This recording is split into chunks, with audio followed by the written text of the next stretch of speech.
Okay, so let's talk about Roswell. Roswell, New Mexico, 1947. It's a name we all know, right?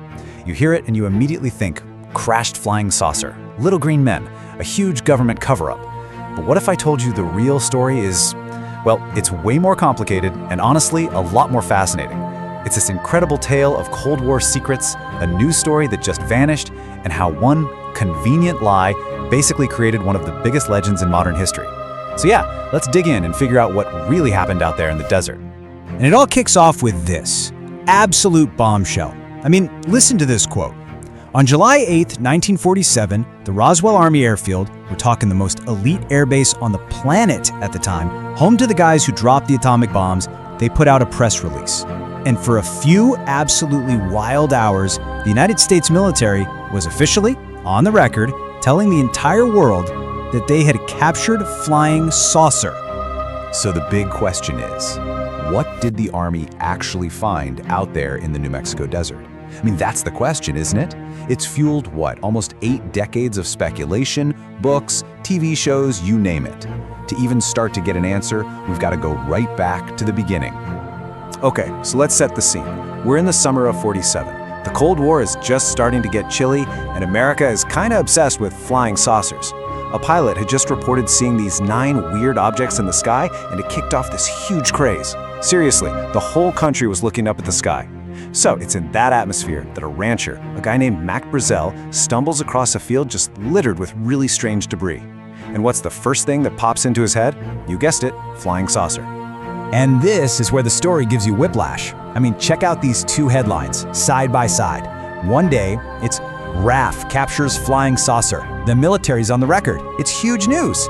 Then, literally the next day, the story does a complete 180.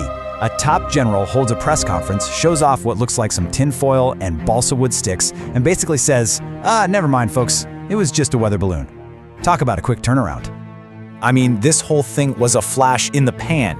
It burned so bright and so fast. Let's run through it. A rancher finds some weird wreckage. He calls the sheriff. The most advanced military base in the world announces they've got a flying saucer. And then, in less than 24 hours, the whole thing gets shut down, dismissed. And just like that, poof, the story just vanished. It went completely quiet.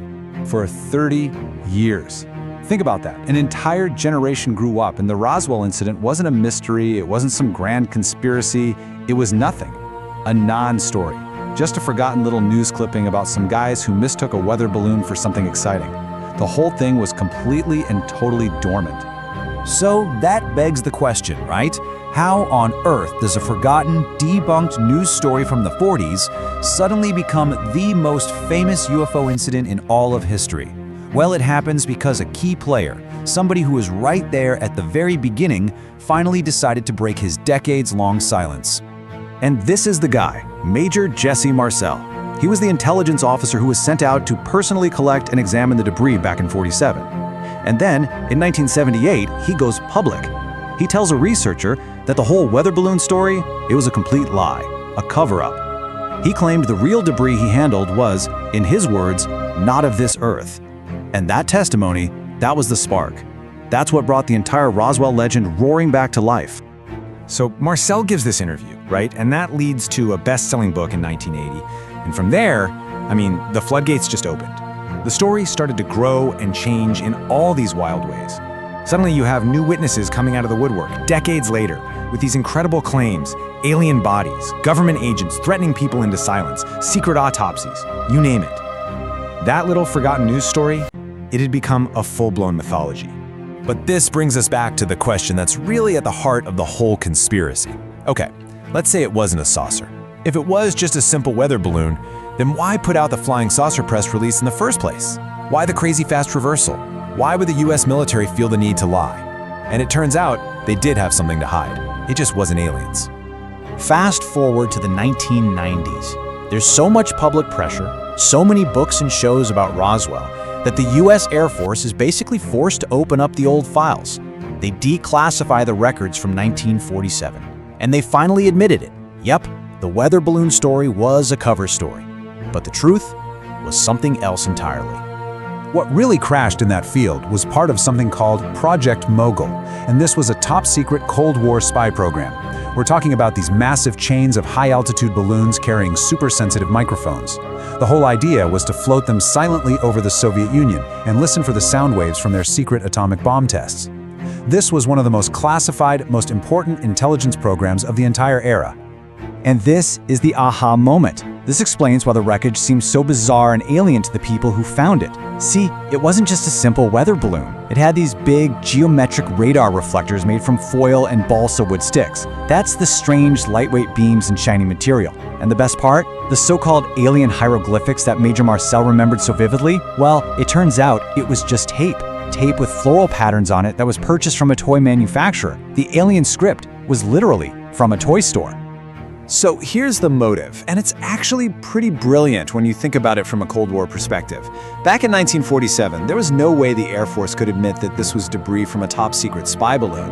That would tell the Soviets exactly what we were up to. So letting a crazy flying saucer story run for a few hours and then quickly correcting it to a boring old weather balloon, that was a much, much safer lie than revealing the truth about Project Mogul. Okay, but what about the bodies? That's a huge part of the myth, right? Well, a later Air Force report from 1997 tackled that. Their explanation? It's probably a trick of human memory. The people, decades later, were unintentionally mixing up their memories of the 1947 crash with things they might have seen or heard about years later, in the 1950s, like when the Air Force was dropping crash test dummies from high-altitude balloons for parachute tests. The theory is, those memories got blended together over time. So there you have it, a pretty plausible, official explanation for everything, right?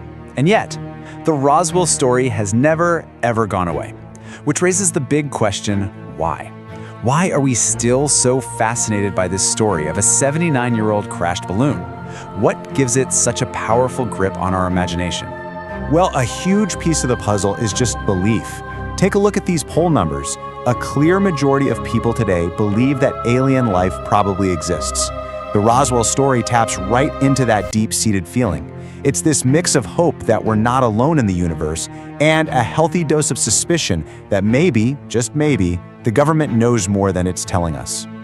And you can't overstate Roswell's legacy. It's massive. Culturally, it turned a small, sleepy town in New Mexico into a global tourist hotspot and inspired classics like The X-Files. But more importantly, it had this huge impact on trust. That initial lie, the government saying one thing, then another, it helped plant a seed of distrust that's grown for decades. It created this modern myth that really speaks to our fears about government secrecy and our hopes about our own place in the cosmos. So, in the end, the mystery of the actual debris from 1947 might be solved. But the story of Roswell, that reveals something way deeper about us. It shows how a single, well-placed secret, when combined with our powerful, very human desire to believe in something more, well, it can create a legend. A legend that for many people becomes more powerful and more real than the truth itself. And it leaves us with a pretty big question, doesn't it? What do we choose to believe? And maybe more importantly, why?